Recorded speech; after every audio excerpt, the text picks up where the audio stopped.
মানে শিল্পী যারা আছেন তারা মিলে এবং আমাদের ইকবাল ভাইও মিলে সবাই মিলে যেটা করেছেন সত্যি আমি কৃতজ্ঞ এবং আমার সারা জীবন মনে থাকবে। চলচ্চিত্র বানাতে হবে, পিকনিক থুয়ে চলচ্চিত্র বানাতে হবে, নট ওই খাওয়া একদিন খাওয়ানোর কোনো কাজে লাগে না এটাতে। মানে আমরা যেই পাশ করুক এটা সিনেমা বানাইতে হবে, শিল্পী সমিতি প্রযোজিত সিনেমা বানাইতে হবে। এবার আমি আছি এবার সাথে, শিল্পী সমিতি প্রযোজিত ছবি বানাইতে হবে এবার।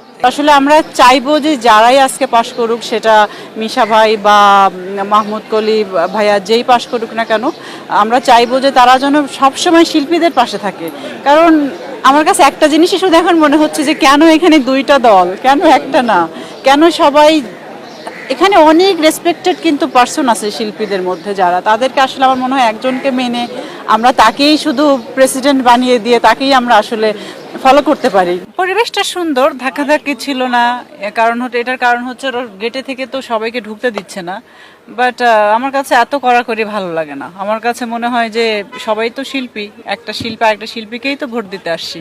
আর শিল্পী ছাড়া, শিল্পী রিলেটেড মানুষ ছাড়া তো এখানে আসার কেউ কথাই না। আর আপনারা আসবেন গণমাধ্যম কর্মী। তবে একটা সত্যি কথা, এত বেশি সিকিউর ছিল তার কারণ মনে হয় যেহেতু গত 2 বছর, গতবার ইলেকশনটা যেহেতু অনেক অনেক বাজেভাবে হয়েছে, মানুষ অনেক বাজেভাবে নিয়েছে, তো সেই ক্ষেত্রে এবার আর ওই সম্ভাবনাটা থাকবে না। এটা রেজাল্ট হওয়ার পরে কেউ বলতে পারবে না না আমার সাথে এটা করা হয়েছে সেটা করা হয়েছে। সেই দিক থেকে আমি মনে করি যে ঠিক আছে। বাট আমি আবারও বলবো যে অনেক বেশি নিরাপত্তা, আমার এত নিরাপত্তা ভালো লাগেনি। আমি একটু আগেই বললাম যে সেটা হচ্ছে যে শিল্পী সমিতি মানে কি, একটা সমিতি মানে কি, যেন আমরা 50 জন হোক আর 100 জন হোক, এই একটা দলকে নিয়ে, মানুষগুলোকে নিয়ে আমরা একসাথে সুন্দরভাবে চলবো। তো আমার কাছে মনে হয় যে যেই হোক আসুক, সেটা মিশা ভাই হোক বা মাহমুদ কলি ভাইয়া হোক, আমি চাইবো তারা যেন প্রত্যেকটা শিল্পীর খোঁজ খবর রাখে, সব দিক সাইড থেকে। আর বিশেষ করে চলচ্চিত্র নিয়েই তো আসলে শিল্পী সমিতি, শিল্পীদের চলচ্চিত্রের পাশে যেন সবাই দাঁড়ায়, সবাই যেন সব সিনেমার প্রমোশন করে, সবার পক্ষেই যেন কথা বলে।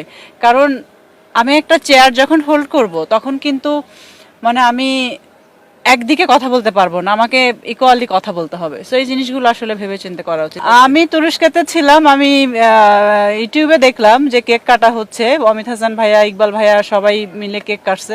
ভালোই লাগছে যে উনি নাই, তার জন্য সবাই কেক কাটতেছে। এটা আমি মনে করি অনেক বড় সম্মান।